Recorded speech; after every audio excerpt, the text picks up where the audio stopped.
నమస్తే. శ్రీ మాత్రే నమః. శ్రీ గురుభ్యో నమః.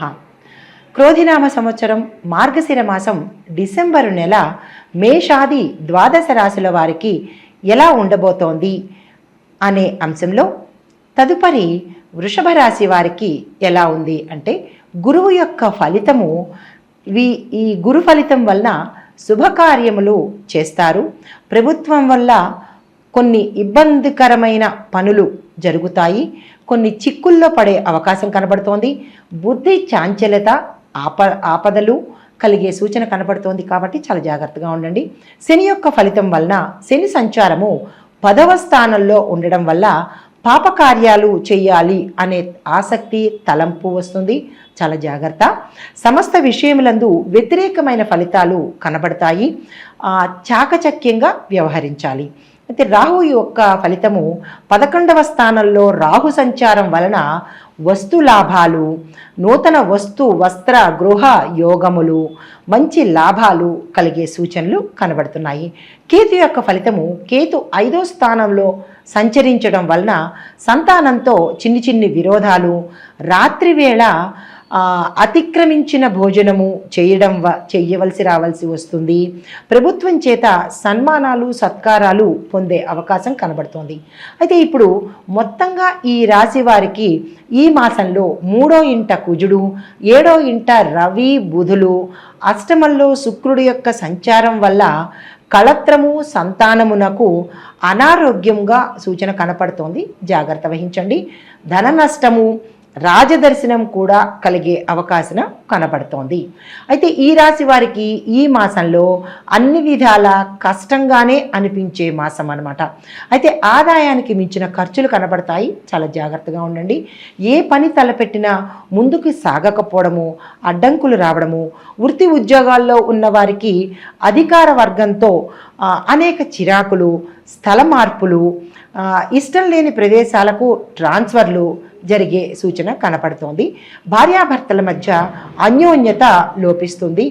ఒక స్త్రీ వలన కుటుంబంలో కలతలు, బంధువర్గం వారితో విరోధములు, అభిప్రాయ భేదములు, రావలసిన బాకీలు సమయానికి చేతికి అందకపోవడము, అపనిందలు, ఎత్తు నుంచి జారిపడే అవకాశం ఉంది. కాబట్టి ఎత్తు ప్రదేశాలకు కనుక మీరు వెళ్ళినట్టయితే చాలా జాగ్రత్తగా చూసుకోండి. అయితే అగ్ని ప్రమాదములు కూడా కనబడుతోంది. చాలా జాగ్రత్తగా వ్యవహరించండి. శారీరక శ్రమ, మనసు స్థిమితం లేకపోవడము, బుద్ధి చాంచల్యము ఇలాంటివన్నీ కనబడుతున్నాయి. చాలా జాగ్రత్తగా కేర్ తీసుకోండి. అయితే ఈ రాశిలో ఉండే స్త్రీలకు తలచిన కార్యాల్లో ఆటంకాలు కనబడుతున్నాయి. వివాహ ప్రయత్నాలు కూడా అంతగా కలిసి రావు. కాబట్టి మీరు ఈ మాసము వివాహ ప్రయత్నాలు తలపెట్టకండి. తర్వాత సంతాన ప్రాప్తి కూడా ఆలస్యం అయ్యే అవకాశం కనబడుతోంది. కుటుంబంలో కలహాలు, శారీరక రుగ్మతలు, మనశ్శాంతి లేకపోవడము, అధిక ధన వ్యయము, కోర్టు వ్యవహారానికి సంబంధించిన చిక్కులు ఇలాంటివన్నీ ఉన్నాయి. కాబట్టి మీరు బాధపడకుండా చెప్పిన పరిహారాలు చేసుకోండి. ఇవన్నీ కామనే కదా. కాబట్టి నేను పరిహారాలు, సూచనలు చెప్తాను. దాన్ని మీరు అమలుపరచుకోండి. అయితే ఇప్పుడు ఆయా రంగాల్లో ఉన్న వాళ్ళకి ఎలా ఉండబోతోంది, విద్యార్థి రంగం నుంచి అన్ని రంగాల వారికి ఒక్కొక్కరిగా చెప్తాను. ముందుగా విద్యార్థులకు కష్టపడి చదివితేనే కానీ పాస్ అవ్వడం చాలా కష్టంగా ఉంటుంది. ఇతర వ్యాపకాలతో సమయం కాలయాపన చేయకుండా చదువు మీద శ్రద్ధ పట్టండి. ఇంజనీరింగ్, మెడిసిన్, న్యాయపరమైన విద్యార్థులకు ఒకంత ఎక్కువ కష్టపడితేనే కానీ మీకు ర్యాంకులు వచ్చే అవకాశం కనపట్టలేదు. చాలా శ్రద్ధగా చదవండి. రెండవ ఛాన్స్లో మొదటి ఛాన్స్ మిస్ అయిన వాళ్ళకి రెండవ ఛాన్స్లో మంచి అవకాశాలు వస్తాయి. తర్వాత ఉద్యోగస్తులకు అధికారులతో చిన్న భేదాభిప్రాయాలు వచ్చే సూచన ఉంది. కాబట్టి మాటను చాలా జాగ్రత్తగా సమయస్ఫూర్తితో మెలగవలసి వస్తుంది. తర్వాత ఏంటంటే మీ సహ ఉద్యోగులతో కూడా చాలా జాగ్రత్తగా మెలగండి. ట్రాన్స్ఫర్స్ కూడా మీకు ఇష్టం లేని ప్రదేశాలకి ట్రాన్స్ఫర్స్ వచ్చే అవకాశం ఉంది. చాలా జాగ్రత్తగా వ్యవహరించండి. టెంపరరీ ఉద్యోగస్తులకు ఈ మాసం అయితే పర్మనెంట్ అయ్యే అవకాశం లేదు. కొంతమందికి అవ్వచ్చు. అంటే వారి నక్షత్రాలను బట్టి ఆ ఫలితాలు ఉంటాయి. ఇందులో ఉండే రాశిలో ఉండే వారికి పర్మనెంట్ అయ్యే అవకాశము ఈ మాసంలో కనపట్టలేదు. అయితే తర్వాత వ్యాపారస్తులకు ఆదాయ పన్ను అధికారులతో కొంచెం ఇబ్బందులు వచ్చే అవకాశం ఉంది. చాలా జాగ్రత్తగా, సమన్వయంగా, సమయస్ఫూర్తితో, చాకచక్యంగా మెలగాలి. సరుకులు నిల్వ చేసే వారికి అధికారుల యొక్క ఒత్తిడి చాలా ఎక్కువగా ఉంటుంది. జాగ్రత్త. జాయింట్ వ్యాపారాలు కలిసిరావు కాబట్టి అసలు ఈ మాసంలో అసలు పనికిరాదు. మీరు ఈ మాసాన్ని వదిలేసి తర్వాత అంటే భాగస్వామ్య వ్యాపారాలు చేద్దాము అనుకున్న వాళ్ళు ఈ మాసము ఆ తలంపే పెట్టుకోవద్దు. తర్వాత రాజకీయ రంగం వారికి ఒత్తిళ్లు అధికమవుతాయి. సామరస్యంగానే మీరు వ్యవహరించాలి. తెగే వరకు ఏ పని మీద లాగడానికి వీల్లేదు. మాట మంచితనంతోనే ఇటు ప్రజల్లోనూ అటు అధిష్టానంలోనూ కూడా మీరు మెలగవలసి వస్తుంది. తర్వాత మీరు ఏ పని చేసుకున్నా నెగిటివిటీ వచ్చే అవకాశం ఉంది కాబట్టి అటువంటి వాటికి మీరు తావివ్వకండి. ప్రజల్లో పలుకుబడి తగ్గుతుంది. చాలా జాగ్రత్తగా మాటను ఆచితూచి మాట్లాడండి.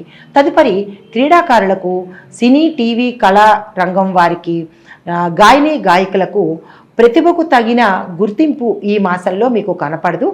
ఆదాయం కూడా అంతంత మాత్రంగానే ఉంటుంది. తర్వాత మార్కెటింగ్ రంగం వారికి, మార్కెటింగ్లో పనిచేసే వాళ్ళు, కాంట్రాక్టర్ రంగంలో ఉన్న వాళ్ళకి, ఇలాంటి వాళ్ళకి కొన్ని చిక్కులు ఉంటాయి. లేబర్ల వల్ల కానీ, బిల్స్ వసూలు చేసే విషయంలో కానీ, కొత్త కాంట్రాక్టర్లు అందుకునే విషయంలో కానీ చిక్కులు, కొన్ని సమస్యలు వస్తాయి. కాబట్టి ఈ మాసము ఉన్నదాంతోనే గడిపే ప్రయత్నం చేయండి. తర్వాత మీరు లేబర్స్తో వర్క్ చేయించుకునేటప్పుడు చాలా ఆచితూచి పని చేయండి. ఎందుకంటే వారు తిరగబడితే మీ పనులు కాలయాపన జరుగుతాయి. కాబట్టి ఇప్పుడు నక్షత్రాల వారీగా పరిహారాలు, సూచనలు చూద్దాము. ముందుగా కృత్తికా నక్షత్రం వారికి గ్రహశాంతి కోసము ఆదివారం నాడు 1 కేజీ గోధుమలను సూర్యగ్రహ శాంతి కోసము మీరు దానంగా ఇవ్వాలి. మీకు కలిసి వచ్చే అదృష్ట సంఖ్యలు 3, 4, 5, 9. మీకు కలిసి వచ్చే అదృష్ట వారాలు బుధ, శుక్ర, శని వారాలు. మీరు ఏదైనా కీలకమైన పనులు చేయాలనుకున్నా, కొత్త పనులు ఏవైనా ప్రారంభించాలనుకుంటే ఈ మాసాల్లో అంటే ఈ వారాల్లో ఈ అంకెలను మీరు బేరీజ్ వేసుకుని ఆ ప్రకారంగా చేయండి. తదుపరి రోహిణి నక్షత్రం వారు వీరి యొక్క గ్రహశాంతి కోసం సోమవారం నాడు చంద్రగ్రహ శాంతి కోసము 1 కేజీ బియ్యాన్ని దానంగా ఇవ్వండి. ఇస్తూ రోహిణి నక్షత్రంలో అంటే మీ నక్షత్రం రోహిణి నక్షత్రం కాబట్టి మనకి ఈ మాసంలో రోహిణి నక్షత్రం వచ్చినప్పుడు చంద్రుడికి మీరు ప్రత్యేకమైన పూజలు చేయడం కానీ, జపం చేయడం కానీ చేసినట్టయితే చంద్రగ్రహ శాంతి వల్ల మీకు అన్ని పనులు చాకచక్యంగా అయిపోయేటట్టుగా ఆ గ్రహం యొక్క అనుగ్రహం మీకు కలుగుతుంది. అయితే మీరు మీకు కలిసి వచ్చే సంఖ్యలు 1, 2, 3, 4. మీ యొక్క అదృష్ట వారాలు బుధ, గురు, శనివారాలు. మీరు ఏ పని చేయాలన్నా ఈ వారాల్లో తలపెట్టండి. తదుపరి మృగశిర నక్షత్రం వారికి అంటే 1, 2 పాదాల్లో ఉన్న వారికి మీరు మీ యొక్క గ్రహానికి అధిపతి కుజుడు కాబట్టి కుజుడికి సంబంధించినటువంటి వారము మంగళవారం కాబట్టి మీరు మంగళవారం రోజున 1 కేజీ కందులు కానీ, కందిపప్పు కానీ, అంటే ఎర్ర కందిపప్పు ఉంటుంది కదా, దాన్ని కానీ మీరు దానంగా ఇచ్చినట్టయితే కుజ సంబంధిత దోషాలు కానీ, కుజ సంబంధిత బాధలు కానీ మీకు ఉపశమనం అవుతాయి. మీకు కలిసి వచ్చే అంకెలు 2, 3, 4, 7. మీ యొక్క అదృష్ట వారాలు సోమ, గురు, శనివారాలు. అయితే మొత్తంగా ఈ రాశిలో ఉండేవారికి కొంతమంది మాకు నక్షత్రాలు తెలియవండి, మరి పాదాలు తెలియవు, మరి మేమేం చేయాలి అని అనుకున్న వారికి ఈ రాశిలో ఉండే అందరికీ సరిపడగా గురుడికి అంటే గురుగ్రహానికి 16,000 జపం చేయించుకోండి. శనగలను దానంగా ఇవ్వండి. అయితే కేతువుకి మాత్రము అంటే గురువుకి కేతువుకి ఇద్దరికీ మీరు దానము జపము చేయించుకోవాలి. మంగళవారం రోజున ఉలవలు కేతు శివాలయంలో శివుడికి ప్రదక్షిణలు, తర్వాత సుబ్రహ్మణ్య క్షేత్రాలు దర్శించడం కుదరదు అని అనుకున్న వాళ్ళు సుబ్రహ్మణ్య ఆలయాలను దర్శించండి మీకు దగ్గరలో ఉన్నవి. తర్వాత లింగాష్టకాన్ని తప్పనిసరిగా ఒకసారైనా చదవాలి. సుబ్రహ్మణ్య అష్టకాన్ని చదవండి. చదువు రాదు, మాకు చదవలేదు అని అనుకున్న వాళ్ళు కనీసం వినడమైనా ఆ వారం రోజు చేయాలి. మంగళవార నియమాన్ని పాటించండి. ఆ రోజు మాంసాహారాన్ని నిషేధించండి. అయితే వీరు ఈ రాశివారు మొత్తంగా జపించవలసిన మంత్రము ఓం గోపాలాయ ఉత్తర ధ్వజాయ నమః అనే ఈ మంత్రాన్ని 108 సార్లకు తక్కువ కాకుండా జపించుకోండి. ఈ రాశి వారికి శుభప్రదమైన రంగులు తెలుపు, నీలము, నలుపు, ఆకుపచ్చ. మీరు ఏదైనా కీలకమైన పనికి, కొత్త పనికి, మీకు ముఖ్యమైన పనికి వెళ్ళాలి అని అనుకున్న వాళ్ళు ఈ రంగు వస్త్రాలను ధరించి మీ కార్యక్రమాలకు వెళ్ళండి.